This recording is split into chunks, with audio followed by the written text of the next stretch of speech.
So here's a confession. One of my favorite kinds of movies are caper films, heist movies, right? Stories where there's this elaborate crew of people who all work together, all to pull off some elaborate scheme. Maybe it's Danny Ocean robbing 3 casinos in one night in the Ocean's 11 movie with a whole crew of people behind the scenes. Or The Italian Job with the famous scene of all these Mini Coopers filled with treasure that they're trying to rob back as they get revenge. Or more recently, the Now You See Me movies, where a whole bunch of illusionists and magicians try and pull off elaborate schemes to steal things or take things back or discover the truth. The thing I love about watching one of those movies unfold is how all of the characters who are in on the heist, in on the caper, realize there's going to be one shot they've got to pull off their grand scheme, and all the things have to align, right? It's the night of the big fight, or there's the night that there's going to be electrical work in town, and then they can use that as their excuse to turn off all the lights. Or at some moment, all the things have to happen in just the right moment. And in a heist movie, in a caper film, there's this sense of this is our one shot to pull off this clever scheme, and if we don't do it now, we'll never be able to, and they'll catch us and we'll all go to jail, right? You're rooting in one of those movies for the criminals. You're rooting for the crooks to steal from the terrible casino owner, or to get revenge on their former partner who turned on them as they robbed them again, or whatever the scheme is. And the thing that I guess you're supposed to take away from one of those movies is that there are these times when you got to get while the getting's good, right? That like there's a moment to act, you got to seize it rather than letting it go by. Even though you also are supposed to know when you watch one of those movies, you are not being encouraged to be a bank robber or steal from casinos. You're not encouraged to be a thief, but you can appreciate, boy, the cleverness that goes into creating one of those amazing robbery schemes in the movie. I'm going to ask you to hold that thought in your mind to make sense of the story we're going to be taking a look at this Sunday. It comes from Luke's gospel, and it's a weird story, but in a lot of ways it's sort of the heist movie. It's the caper film parable of the gospels. Jesus tells this strange story about a guy who is the manager for a more powerful, wealthier landowner, and it turns out this guy is the steward. He's sort of the accountant, has been cooking the books, right? He has not been taking good financial records. He's been taken from the till. He's been embezzling, and the boss, the man who's working for, finds out and says, you can't keep doing this for me. You're fired. I need you to turn in your books, but you're fired at the end of the day. And this manager, this accountant, then decides, oh my goodness, I have like the rest of the business day to figure out the rest of my plan for the rest of my life. What am I going to do? And he talks to himself and goes like, well, I am ashamed to be a beggar, and I'm not strong enough to do manual labor, so I'm not going to dig. I know. And this guy who just got in trouble for cooking the book decides to cook the books even further. He takes the records of his boss and finds the individual counts, what people owe, right? You owe so many bushels of wheat. Cancel it. Make it half of that. You owe so many jars of olive oil. Let's cut that down by 20%.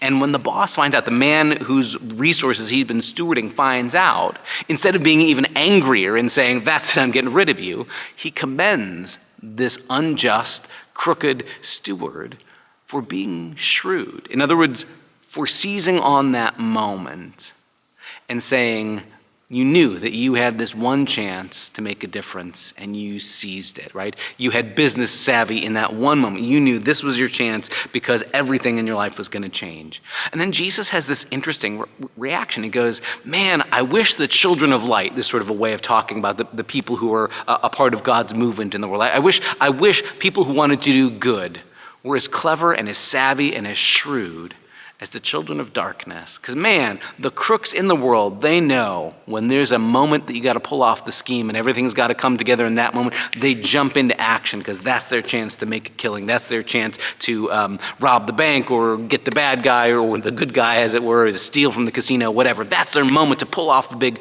heist. And so often, the children of light, so often the churchy folks, so often the people on the cause of good let opportunities slip through our fingers. I think it's weird to say that Jesus commends this crook in his story and says he was at least a smart guy.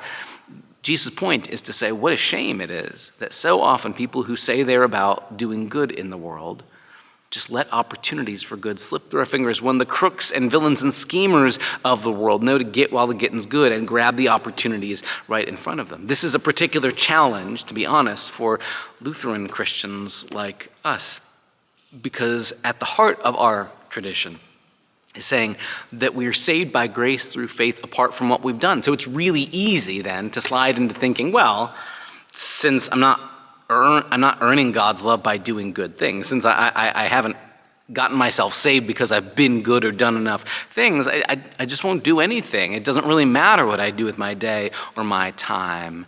When Jesus seems to say, man, what I wish is that the people who wanted to be on God's side, the people who wanted to do God's will, I wish they would have that urgency that crooks have when they see that there's just one chance to get the big payoff or to score the heist or whatever the scheme is.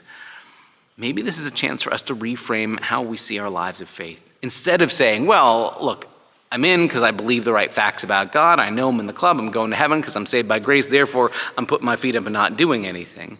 To instead say, I'm not even worried about the heaven thing. I'm not even worried about eternal life. I'm not even worried about being right with God. God's already promised me. I'm in. God's already promised me. I'm saved. I'm justified. I'm forgiven. These things are not for debate. But I've been given this day. What will I do with this day?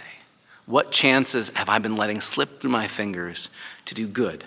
What opportunities have I been allowing to slip through my fingers to be compassionate and kind, to reflect the face of Christ for somebody else, to show love to somebody else who needs it? What opportunities have I been missing to see Christ in other people around me? What chances have I been letting slip right on by to speak up, to act for justice, to show love, to be about the business of God's reign, God's kingdom in the world? And none of it with the fear of, if I don't do enough, I'm out of the club, or if I don't do enough, I'm kicked off the team. That's not the fear, but rather, if crooks know to seize the opportunities in front of them for crooked purposes, could we who want to be about God's work in the world seize the opportunities in front of us to do good?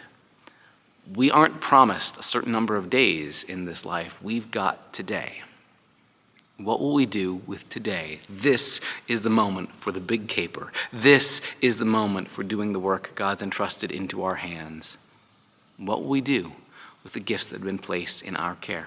That's the conversation we're having this Sunday. Join us. See you then.